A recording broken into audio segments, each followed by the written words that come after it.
녹화 시작하도록 하겠습니다. 제가 수업 시간에 가끔씩 하는 것 중에 하나가 구글 설문지인데요.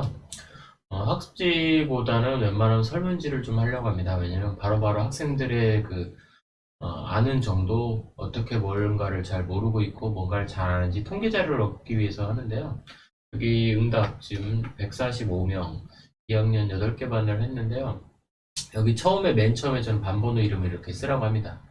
물론 이렇게 여러 가지 다문화 학생들이 있을 수도 있기 때문에 이름 같은 경우는 영어, 뭐 중국어, 일본어 이런 식으로 좀 몇 개 넣어봤고요. 제가 자주 쓰는 방법이 이렇게 초성을 넣는 겁니다. 물질을 이루는 기본 원소 이응시읒이란다. 물론 이게 두 칸, 이렇게 쓰는 것보다 초성을 써주면 그래도 학생들이 생각하기도 편하고 혹시라도 기억을 잘 떠올리라고 저는 초성을 많이 씁니다. 그래서 성질을 띤 가장 작은 입자 비읍시읒이란다. 성질을 띤 가장 작은 입자를 이응이응을 하다, 두 칸 이렇게 나누는 경우도 있는데요. 똑같은 건데 지금 요거는 아예 초성을 주는 거고 이건 이제 이응이응이라고 해서 두 글자라고 얘기한 의미로 이응이응을 넣어봤습니다. 근데 좀 특이한 게 요거에 대한 응답을 학생들이 어떻게 했나 이걸 한번 볼 거거든요. 물론 뭐 요약을 통해서 학생들이 전체적인 점수가 뭐 이렇게 전체적으로 좀 잘하고 있는지 중간권인지 이런 걸 알아볼 수 있는 거고, 물론 가끔씩 일부러 다 틀리려고 하는 진짜 일부러 다 알고 있지만 틀리려고 하는 1점, 2점 학생이 있고요. 이런 학생들은 좀 나중에 좀 어떤 다른 의지가 있어요. 진짜 공부를 잘하는데 일부러 틀린 애가 있고 아예 포기한 학생이 있고 그런 걸 좀 찾아보려고 하는 거거든요. 제가 질문을 초성으로 주는 이유 중에 하나가 학생들에게 학생들이 어떤 의미를 가지고 있나 여기 볼게요. 물질을 이루는 기본 성분을 이응시읒이란다. 이거 아주 간단한 문제인데도 물론 대부분이 이렇게 원소라고 제가 물질의 파트를 하고 있는데 원소를 씁니다. 근데 원소 일령 지금 이거 100에 이렇게 막 쓰는 학생이 있거든요. 여기 양심 저는 마음에 드는 게 그래도 양심이라도 이렇게 쓰는 학생 여기 보시면 아사 이런 걸 써놨더라고요. 물론 제가 여기 지웠는데 어떤 친구는 인성이라고 쓰는 경우도 있더라고요. 그래서 애들이 틀리는 것보다는 그래도 뭔가 새로운 걸 쓰려고 하는구나. 여기 비읍지읒도 원래 분자라는 개념을 대부분 이렇게 140명 정도 썼는데 물론 145명 중에 140개 썼으니까 사실 좋죠. 근데 약간 창의력 있는 학생들은 그 나머지 5개를 쓴 5명이라고 봐요. 여기 부자가 되고 싶구나. 이제 어떤 초성을 이런 퀴즈로 통해서 시험이 아니라 즐기는 퀴즈 형식으로 부담 없이 좀 접근하길 바라는 마음이 있어서 수업 포기자들을 위해서 이런 것도 넣어주긴 하는데요. 부자, 발전 이런 거는 그래도 단어라도 쓰잖아요.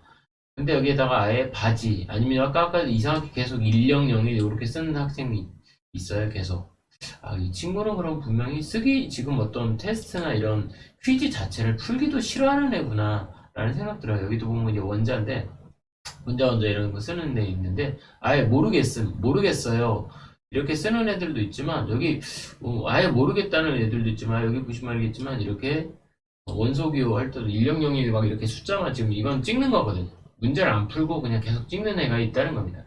그래서 저는 이런 거 보면서 제가 이제 테스트가 아니라 퀴즈 형식으로 힌트를 줘서 조금씩 즐겁게 어떤 알아가는 재미를 뭐 이렇게 스스로 아니면 서로 같이 하게끔 하는 문화를 만들고 싶었거든요.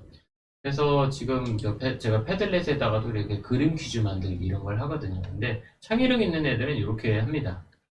지금 이온, 양온, 양이온, 음이온 이런 거 하고 있는데 어떤 친구는 이렇게 양을 그려서 양 플러스 여기 왕을 그려서 신하가 전하하면서 이게 양전하를 그렸거든요.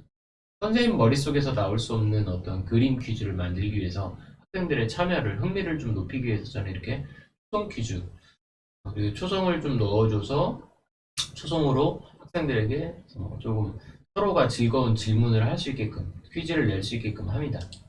물론 이렇게 지금 물질을 구성하고 있는데 어떤 친구가 이렇게 그림을 그려놨더라고요. 그림 퀴즈. 저는 진짜 생각지도 못하는 문제를 학생들이 잘 만든다고 생각해요. 이 정답은 구리였습니다. 구리. 리가 9개 있다고 해서 구리. 학생들에게 문제를 많이 좀 제가 내게끔 유도하는 스타일이고 이걸 그림으로나 아니면 초성으로 이렇게 좀 내서 선생님이 원하는 수준과 학생들이 맞출 수 있는 수준의 문제를 서로 좀 어떤 단계적으로 아주 천천히라도 올라갈 수 있게끔, 그리고 걸어서 발전할 수 있게끔 만드는 문제를 자꾸 내는 게 제일 좋지 않을까라는 생각이 좀 들어요. 그래서 제가 질문을 할 때도 보면 좀 의도가 있게 일부러 답을 틀리게 집어넣어서 틀린 답을 찾아내봐라. 선생님이 그래서 이런 것도 하는데요. 여기 이제 요약값, 이 구글 설문지 중에 중요한 게 이렇게 자주 놓치는 질문, 아니면 뭔가 틀리는 문제, 이런 것들을 할 수 있거든요. 제가 여기 칼륨의 원소기호 이렇게 넣은 게 있거든요. 칼륨의 원소기호, 여기 올바른 응답이 가장 적어요. 15개. 이유는 딱 눌러보시면 알겠지만 원래 칼륨의 원소기호가 K, 이렇게 K라고 하는 이게 정답인데 제가 일부러 정답을 KA로 넣어놨어요. 그래서 학생들에게 정해진 정답을 외우는 것보다 문제 하나를 읽더라도 이거 정확히 왜 정답이 되는지, 그리고 선생님도 실수할 수 있다. 근데 저는 질문을 하길 바랬거든요. 그리고 제가 이게 36점 만점으로 맞아놨는데, 36점 만점인데 여기 보시면 알겠지만 35, 36. 이 36점을 여기 36점을 맞으려고 했던 학생 한 명 있거든요. 무조건 정답을 외워서 정답만 맞추려고 하는 학생이 없길 바라는 거거든요. 아, 문제가 정답을 위해서 외우는 게 아니라 그 과정에서 무조건 좀 생각을 좀 집어넣어서 그 과정이 왜 되는지, 어떤 연락을 해서 질문할 때도 선생님 왜 정답, 아니 그 똑같은 질문이 두 개예요, 그런 거 있거든요. 두 개. 여기 제가 보면 여기 하나는 소금의 화학식 이렇게 단답형으로 써놨고, 여기 바로 위에 소금의 화학식 둘 중에 이렇게 오지선다 아니고 이지선다로 해놨거든요. 이 두 개 중에 하나는 쓸 수 있잖아요. 그럼 위에 거 바로 쓰고, 여기 바로 밑에도 생각나서 한번 써봐라. 근데 어떤 친구들은 선생님 왜 정답, 아니 왜 같은 문제가 두 개예요.